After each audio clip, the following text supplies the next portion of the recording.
ఆంధ్రప్రదేశ్ ఉప ముఖ్యమంత్రి పవన్ కళ్యాణ్ ప్రముఖ నటుడు కోట శ్రీనివాసరావు మృతి పట్ల తీవ్ర దిగ్భ్రాంతి వ్యక్తం చేశారు.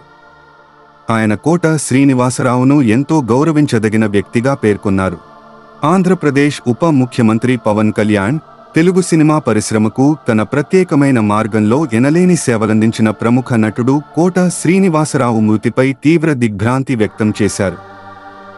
ఆయన ఆత్మకు శాంతి చేకూరాలని భగవంతునిని ప్రార్థిస్తున్నాను అని పవన్ కళ్యాణ్ తెలిపారు. కోట శ్రీనివాసరావు కంజూష్ వ్యక్తులుగా, క్రూరమైన విలన్లుగా, మామూలు మధ్యతరగతి తండ్రులుగా వంటి విభిన్న పాత్రల్ని సమర్థంగా పోషించగల గొప్ప నటుడని ఆయన పేర్కొన్నారు.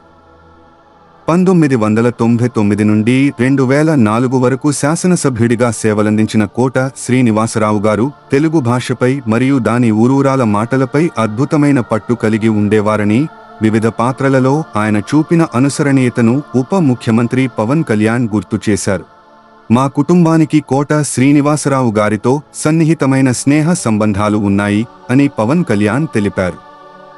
ఆయన అన్నయ్య చిరంజీవి నటించిన తొలి చిత్రం ప్రాణం ఖరీదు తో కోటగారు సినీ రంగంలోకి ప్రవేశించిన విషయాన్ని గుర్తు చేశారు. అలాగే అక్కడ అమ్మాయే ఇక్కడ అబ్బాయి, గోకులంలో సీత, గుడుంబా శంకర్, అత్తారింటికి దారేది, గబ్బర్ సింగ్ వంటి పలు ప్రముఖ చిత్రాల్లో తాము కలిసి నటించిన విషయాన్ని ఆయన స్మరించుకున్నారు.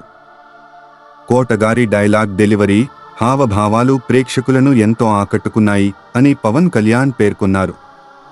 ఈ క్లిష్ట సమయంలో కోట శ్రీనివాసరావు కుటుంబానికి తన ప్రగాఢ సంతాపాన్ని ఆయన వ్యక్తం చేశారు.